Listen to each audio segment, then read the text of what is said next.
আসসালামু আলাইকুম রহমতুল্লাহি ওবরাকাত। শুরু হচ্ছে আমাদের নিয়মিত আয়োজন দর্শে কোরআন। সুপ্রিয় দর্শক ও শ্রোতাবৃন্দ, আজকে আমরা পবিত্র কোরআনের সূরাতুল বাকারার 255 নম্বর আয়াত নিয়ে আলোচনা করব। 255 নম্বর আয়াত সূরাতুল বাকারা, এটি হলো আয়াতুল কুরসি। আয়াতুল কুরসির অনুবাদের আগে আয়াতুল কুরসি সম্পর্কে আমরা এবং এর ফজিলত সম্পর্কে কিছু আলোচনা করব। আয়াতুল কুরসি মানে আল্লাহ তাআলার কুরসির আলোচনা সম্বলিত আয়াত। যেহেতু এই পবিত্র আয়াতটিতে আল্লাহ রাব্বুল আলামিন এর কুরসি, আসন সম্পর্কে আলোচনা হয়েছে। কুরসি মানে আসন, চেয়ার। সুপ্রিয় দর্শক, মহান আল্লাহ রাব্বুল আলামিন কি বসেন? তার জন্য কি কোনো আসন আছে? মূলত আল্লাহ রাব্বুল আলামিনের বসার প্রয়োজন নাই, দাঁড়ানোরও বিষয় নাই, শোয়ারও বিষয় নাই। তিনি এই সমস্ত মানবিক বিষয় থেকে সম্পূর্ণ মুক্ত এবং পবিত্র। কিন্তু আরশ বলতে, আল্লাহর কুরসি বলতে আল্লাহ তাআলার ক্ষমতা, আল্লাহ তাআলার রাজত্ব, এটা হলো মূল উদ্দেশ্য। এছাড়া আরেকটা ব্যাখ্যা এমনও হতে পারে যে আল্লাহ তাআলার কুরসি রয়েছে, কিন্তু সেটা আমাদের চেয়ার, আমাদের কুরসি, আমাদের আসন, আমাদের সিংহাসন আমরা যেমনটা দেখি, কল্পনা করি তেমন নয়। এটা আমাদের কল্পনার বাহিরে। লাইসা কামিসলিহি শাইউন। আল্লাহ রাব্বুল আলামিন সমস্ত বিষয়ের মেসাল থেকে, দৃষ্টান্ত থেকে তিনি পবিত্র। যাই হোক, তো এই আয়াতে যেহেতু আল্লাহ রাব্বুল আলামিনের কুরসি সম্পর্কে আলোচনা রয়েছে, এই জন্য এই পবিত্র আয়াতটিকে আয়াতুল কুরসি বলা হয়। এটি পবিত্র কোরআনের সবচাইতে গুরুত্বপূর্ণ এবং মর্যাদা সম্পন্ন আয়াত। আজকে শুধু এর ফজিলত সম্পর্কে আপনাদেরকে কিছু বলবো। হযরত উবাই ইবনে কাব রাদিয়াল্লাহু তাআলা আনহু থেকে মুসলিম শরীফের একটি হাদিস বর্ণিত রয়েছে। মিশকাত শরীফে হাদিসটি রয়েছে 185 নম্বর পৃষ্ঠায়। হযরত উবাই ইবনে কাব রাদিয়াল্লাহু তাআলা আনহু আল্লাহর হাবিব সাল্লাল্লাহু আলাইহি ওয়াসাল্লামের সাথে ছিলেন। আল্লাহর হাবিব তাকে জিজ্ঞেস করলেন, তুমি আল্লাহর কোরআনের কোন আয়াতটিকে সবচেয়ে বড় বলে মনে করো? জানো তুমি কোন আয়াতটি সবচাইতে মর্যাদাপূর্ণ? হযরত উবাই বললেন, ইয়া রাসূলুল্লাহ, আপনি এবং আল্লাহ তাআলাই ভালো জানেন। আল্লাহু ওয়া রাসূলুহু আ'লাম। আল্লাহ রাসূল সাল্লাল্লাহু আলাইহি ওয়াসাল্লাম আবার প্রশ্ন করলেন, তুমি কি জানো পবিত্র কোরআনের কোন আয়াতটি সবচেয়ে মর্যাদা সম্পন্ন? এবার হযরত উবাই ইবনে কাব আল্লাহ রাসূলের দ্বিতীয়বার জিজ্ঞাসার জবাবে বললেন, ইয়া রাসূলুল্লাহ, আমার জানা মতে বা আমার ধারণা মতে আমি আয়াতুল কুরসিকে পবিত্র কোরআনের সবচাইতে মর্যাদাপূর্ণ আয়াত মনে করি। এই জবাব শুনে রাসূলুল্লাহ খুশি হয়ে গেলেন এবং তার বুকের মধ্যে হাত মারলেন, চাপড়ালেন বা তার বুকে একটু হাতের স্পর্শ করে শাবাশ দিলেন আর বললেন, লিয়াহনিকাল ইলমু ইয়া আবাল মুনজির। হে আবুল মুনজির, তোমার ইলমের জন্য, তোমার এই গভীর জ্ঞানের জন্য তোমাকে ধন্যবাদ জানাচ্ছি, তোমাকে মোবারকবাদ জানাচ্ছি। তাহলে আয়াতুল কুরসি পবিত্র কোরআনের সবচাইতে মর্যাদাপূর্ণ আয়াত। অন্য হাদিসে আছে আয়াতুল কুরসি এটি হলো আল্লাহ রাব্বুল আলামিনের ইসমে আজম, অর্থাৎ আয়াতুল কুরসি পড়ে কোনো দোয়া করলে আল্লাহ অবশ্যই কবুল করেন। এর পরের যে হাদিসটি সেটি পবিত্র বুখারী শরীফের একাধিক জায়গায় রয়েছে। হযরত আবু হুরায়রা রাদিয়াল্লাহু তাআলা আনহু থেকে বর্ণিত, মিশকাত শরীফের 185 নম্বর পৃষ্ঠায় রয়েছে। হযরত আবু হুরায়রা রাদিয়াল্লাহু তাআলা আনহু বলেন যে আল্লাহ রসুল সাল্লাল্লাহু আলাইহি ওয়াসাল্লাম রমজানে যখন সাহাবীদের কাছ থেকে যাকাত আদায় করতেন, রাষ্ট্রীয়ভাবে যাকাত উসুল করতেন এবং যাকাত রাষ্ট্রীয়ভাবে বন্টন করতেন। তো যাকাতের হেফাজতের জন্য যাকাতের মালগুলো সংরক্ষণের দায়িত্ব ছিল হযরত আবু হুরায়রা রাদিয়াল্লাহু তাআলা আনহুর উপর। তো তিনি বলেন, আমি রাতের বেলায় পাহারা দিচ্ছি, তখন এক ব্যক্তিকে দেখলাম যে গোডাউনের ভিতরে ঢুকে দুই হাত দিয়ে এভাবে মালগুলো উঠে উঠে এসে তার ব্যাগের মধ্যে ঢুকাচ্ছে।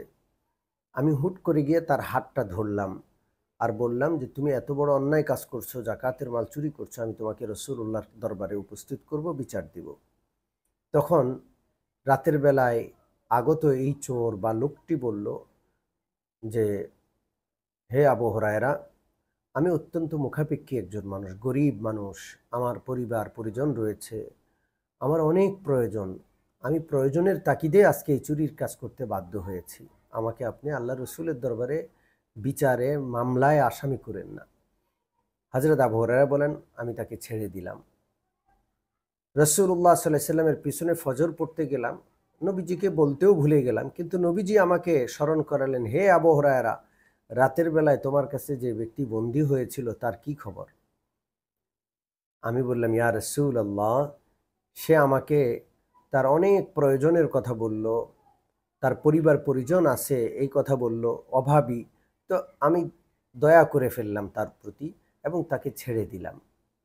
আল্লাহ রসুল সাল্লাল্লাহু আলাইহি সাল্লাম বললেন, শুনে রাখো, সে মিথ্যা বলেছে এবং সে আগামীকালও আসবে।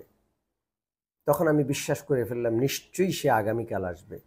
আমি রাতের বেলায় সজাগ, দেখি সেই লোকটি গোপনে আবার সেই গোডাউনের ভিতরে ঢুকে মাল সামানা নিয়ে যাচ্ছে।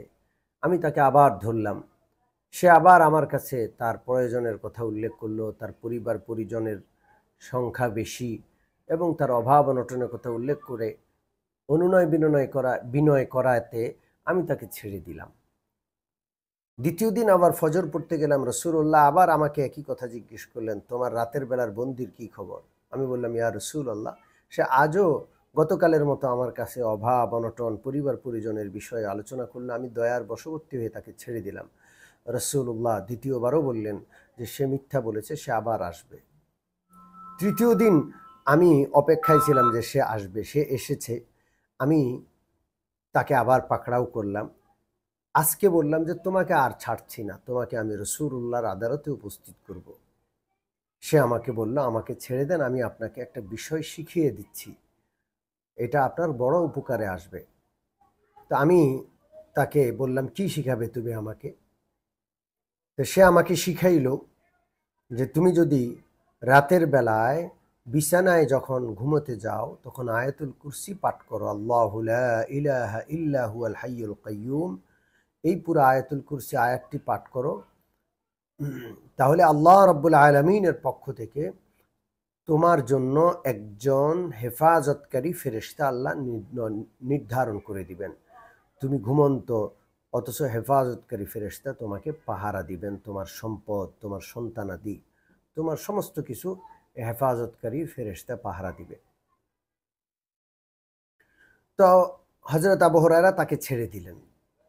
যখন সকালবেলায় তৃতীয় দিন ফজর পড়তে আসলেন, রাসূলুল্লাহ আগের মতোই জিজ্ঞেস করলেন যে কি অবস্থা, তোমার বন্দির খবর কি?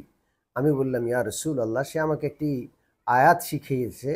সে আয়াত সম্পর্কে, আয়াতুল কুরসি সম্পর্কে সে বলেছে, যে ব্যক্তি রাতে আয়াতুল কুরসি পড়বে সারা রাত ফেরেশতা আল্লাহর পক্ষ থেকে পাহারাদারি করবে তার জন্য। রাসূলুল্লাহ সাল্লাল্লাহু আলাইহি সাল্লাম বললেন, হ্যাঁ, সে সত্য বলেছে, তবে সে মিথ্যাবাদী। সে মিথ্যাবাদী, তুমি কি জানো সে কে? আমি বললাম, ইয়া রাসূলুল্লাহ, আপনি এবং আল্লাহ তাআলাই উত্তম জানেন।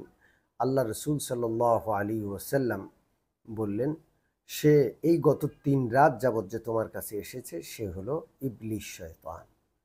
সুপ্রিয় দর্শক ও শ্রোতাবৃন্দ, এই হাদিস থেকে আমরা বুঝতে পারলাম যে ব্যক্তি রাতে ঘুমোতে যাওয়ার সময় বিছানায় শুয়ে আয়াতুল কুরসি পাঠ করবে, আল্লাহর পক্ষ থেকে তার হেফাজতের জন্য একজন ফেরেশতা নিযুক্ত করে দেওয়া হয়। অন্য হাদিসে রয়েছে, প্রত্যেক নামাজের পর আয়াতুল কুরসি যে ব্যক্তি পাঠ করবে, এক নামাজ থেকে অপর নামাজের মধ্যবর্তী সময়ে যদি তার মৃত্যু হয়ে যায় তাহলে সে জান্নাতে চলে যাবে। অর্থাৎ আয়াতুল কুরসি প্রত্যেক নামাজের পর যে ব্যক্তি পাঠ করবে তার জান্নাতে যাওয়ার মধ্যে কোনো বাধা নাই, শুধু মৃত্যু, অর্থাৎ সে মরলেই জান্নাতে চলে যাবে।